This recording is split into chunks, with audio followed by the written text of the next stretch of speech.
You're listening to the Driven Introvert podcast, a faith-inspired space for purposeful introverts who are ready to step out with courage and pursue their big ideas. If you are an introvert who is tired of letting fear dictate what you do and how you do it, then this podcast is for you.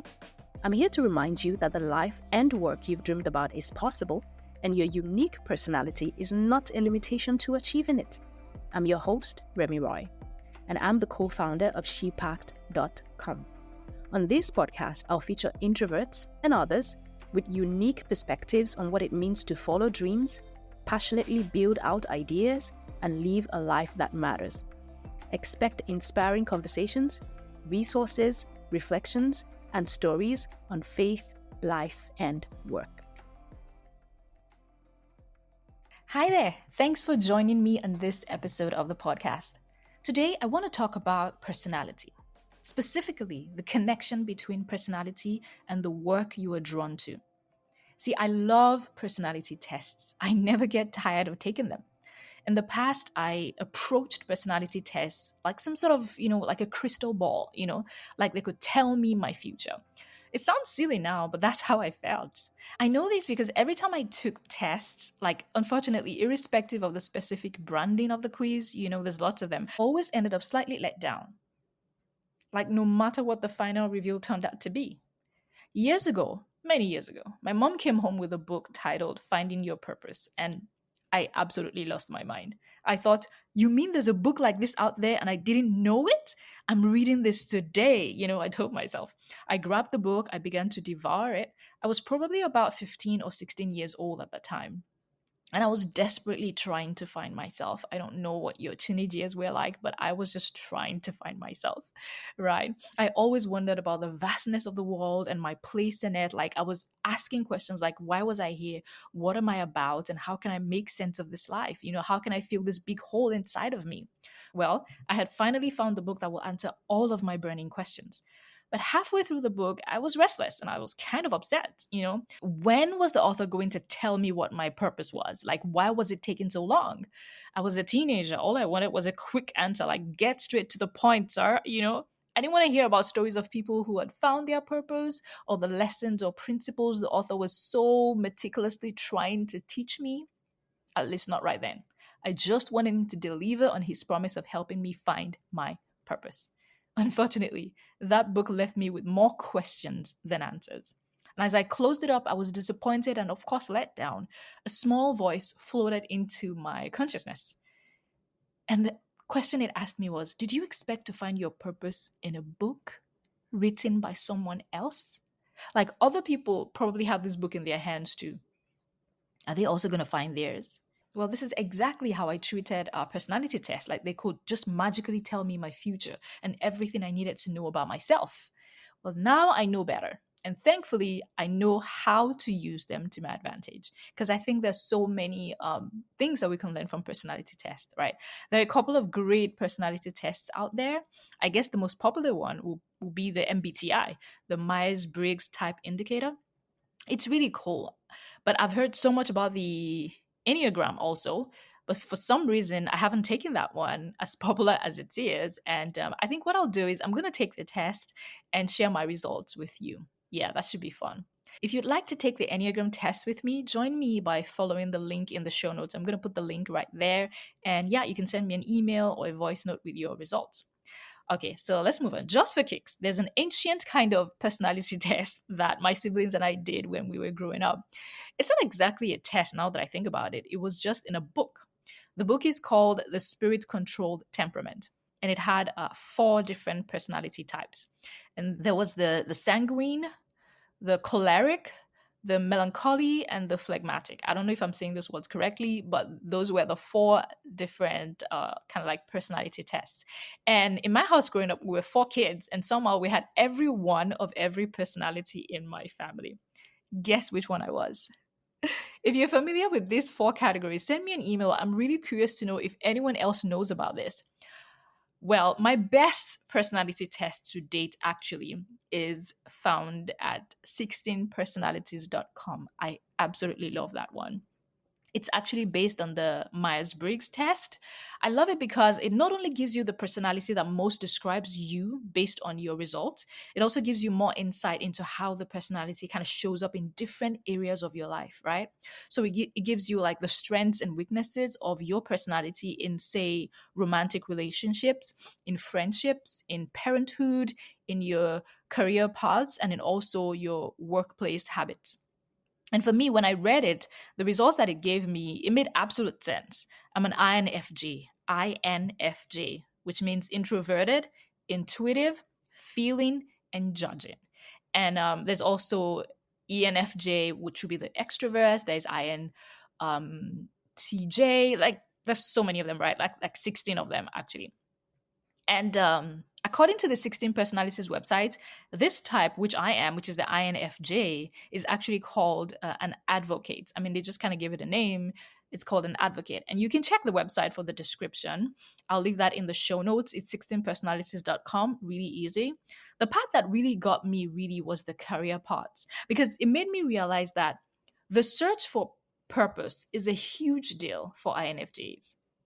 And I had to think back to my life at the age of 15 and 16, asking God for my purpose, asking God what my life was about, asking God what plans He had for me. That checks out, right? I have a little snippet from the website that I want to read here. Quote, for people with the INFJ personality, professional decisions are not guided by conventional yardsticks of success, like financial gain or status, but by the potential their work holds for meaningful connection and personal fulfillment. INFJs are often passionate communicators, though sometimes in subtle ways. This explains why they are often drawn to careers in writing, creating books and blogs and stories, video games and screenplays. For people with this personality type, the opportunity to tell stories for a living can be nothing short of a dream come true. Other INFJs might pursue music, photography, design, illustration, or fine art. But some work environments may rub them the wrong way. This is especially true of workplaces that offer little independence or agency. For this reason, many INFJ personalities seek out more flexible, autonomous positions or branch off altogether to start their own businesses. End quote. I mean, they clocked me and I absolutely love it. Like when I read this, I felt like this is me. I felt so seen. It's amazing. Now, I know that some people see these kinds of things as labels. I remember having a conversation with someone and I mentioned that I was an introvert. And they said, well, it's interesting how we allow ourselves to be labeled. And I know what they mean or what they meant or what they were getting at. But I really want to challenge that thinking a little bit. I know that when we talk about labels, it's in a negative light. The labels, that limit us, that make us feel shameful or misunderstood. But I think not all labeling is bad. Think about it. Why do we label things at home or in the office? So that we know what it is and also what it is meant to do and how it should function. If I gave you a bottle of white stuff with no label and I said, go ahead and drink that, you would laugh in my face. Why? Because you're not going to drink something like you don't know what it is. Exactly. Think of the feelings we have but don't understand. How do we deal with them? I feel like first we have to name them. We have to label them. You have to name that feeling. Then you can figure out why you're having them, how to deal with them. And really, that's what you're doing. You're labeling that feeling. So, not all labels are bad. I remember years ago, one of my nieces asked me a question one day. She said, why is it that some kids can just raise their hands in class and start talking? Like they're not afraid. That question really hit me hard because it reminded me of the time when I was that young and I was afraid to speak my mind. What was she feeling? What was she going through at that moment? See, she wasn't a naturally bold person. She couldn't figure out why she always felt kind of apprehensive when she was asked to do certain things. So she had to name the feeling first. Then we could talk about why she was feeling that way and how to speak up even though these feelings were there. Growing up, I didn't have the language for the way I felt and showed up in the world. But the moment I learned about introversion, it was like a new world was opened up to me. Now I knew why I was the way that I was. See, the label of introvert, it didn't limit me. It made me realize I was normal and not defective. I was just me. then I could figure out how to be the best version of me I needed to be. See where I'm going with this? I'm curious to know your thoughts on this. I know that people have different ways of looking at personality, and yeah, I'd like to hear your thoughts. Anyway, through my experiences over the years, I've realized that the work I'm drawn to and the goals that I have, the dreams I'm nursing, they're all connected to my personality in certain ways. I love that I can come up with ideas and figure out how to make them happen. I love that I can be home as a new mom and also work with my clients from the comfort of my home and make an income. It's not easy, but it takes a lot of thought and being intentional to give attention to how I work and how can be the best version of me. I love that my personality empowers me to sit for hours writing, creating, and building stuff. And then maybe spend maybe a night playing games with my family and friends. Like it took me a while to figure out how to make my life work in a way that feels authentic and true to me. But I'm glad that I did. And I dare say understanding my personality was really crucial to that process. I'd love to hear your thoughts and what you're discovering about your own personality. All right, so welcome to the From the Pod segment. This is where I share ideas and insights that I've learned and heard from podcasts that I love and listen to. And today I want to share a thought from the Next Right Thing podcast with Emily P. Freeman. I love her. She has the smoothest voice. Oh my God, it's amazing. You should listen to her podcast. Well, in this particular episode that I listened to, which is episode 253, she's talking about personality. It's titled The Enneagram and Decision Making with Susan Stabile. I love that episode because I was really drawn to it. Of course, it's about personality typing, but the guest on that show, she came at it from a different perspective. She mentioned that obviously she's very passionate about the Enneagram. She teaches the Enneagram and she doesn't see the Enneagram as like a personality test, so to speak. Like it's deeper than that. I feel like I really need to listen to that episode a couple more times and also do the Enneagram test for myself to really understand where she was coming from because it sounded quite intense and I love it. I love it. I love to dive deep into these things. And she talks about the fact that, quote, the Enneagram is very different because it shows you what you get wrong and identifies that for you. But it also shows you how to do something about it at the same time. So rather than walking away with a color type or letters like the INFJ, I guess, or a leadership type, you walk away with an understanding that the best part of you is also the worst part of you. And that Enneagram work has everything to do with balance with awareness. End quote. I love it already. I'm really intrigued. I'm very open to learning about it. And yeah, I'm excited to really dig into the Enneagrams. Yeah, so if you want to do the Enneagram test along with me, visit www.truity.com. I don't know if I'm saying that correctly. Truity, that's TRUITY.com to take a free version of the test.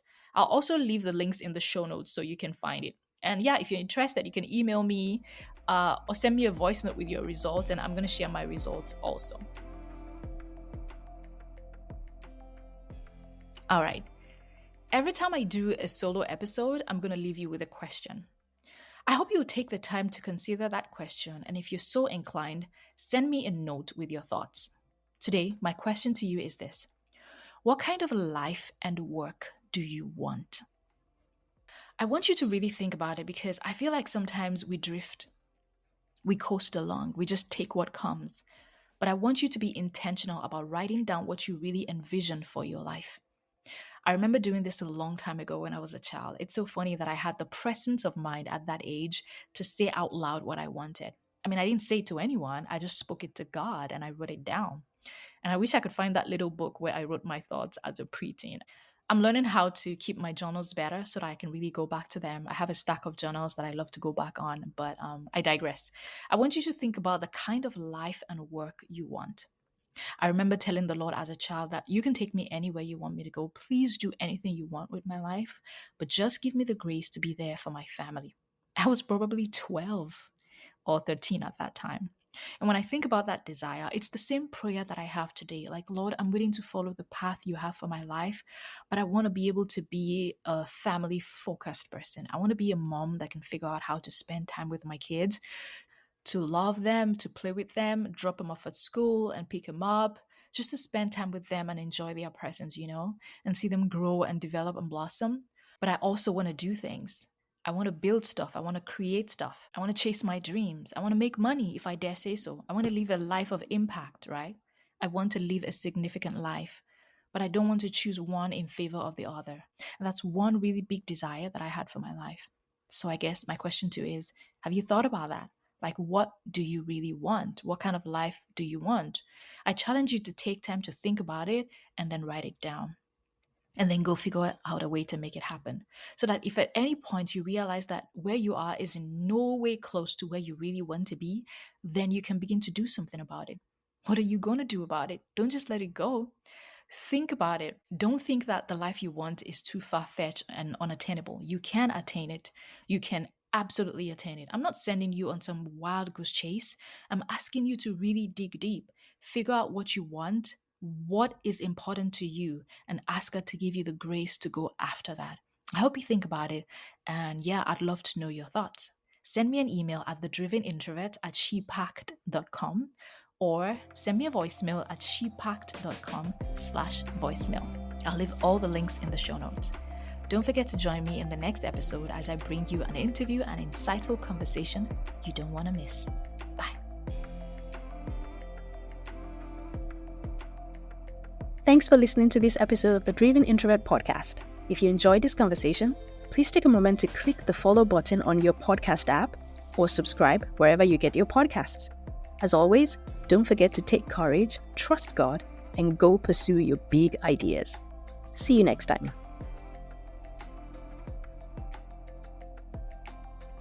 The Driven Introvert podcast is produced by shepack.com and Remy Roy, with content, editing, and strategy expertise from Candice Zachariah and Aishat Olariwaju.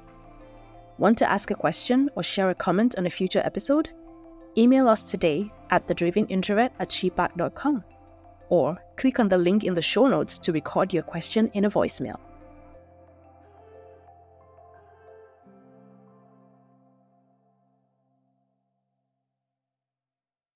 Hey friend, do you know your strengths? I know you want to live a fulfilling life, right? You want to feel like your life is your own and not like you're in the wrong movie acting the wrong part. But do you know your strengths? Are you operating from your strengths at work and in your calling? Or does everything feel hard and like a chore? I know what it feels like to not know where you belong. And for me, discovering my strengths and really taking steps to deploy them effectively has been very crucial to helping me feel more fulfilled and excited about life. If this resonates with you, if you'd like to find out more about your strengths, I have a free gift for you. It's called the Uncover Your Strengths Free Guide. In this guide, you'll find tools, tests, and resources to help you find your strengths. There'll be space in there to write down your discoveries. There'll be reflection questions to help you dig deeper, and prayers to help you seek the Lord for wisdom on how to move forward. I hope you lean into this. I hope you not only download this guide, but also use it, grow, and be empowered to pursue your next steps in faith, work, and life. You can get it today at shepacked.com/strengths. The link will also be in the show notes. That's shepacked.com/strengths.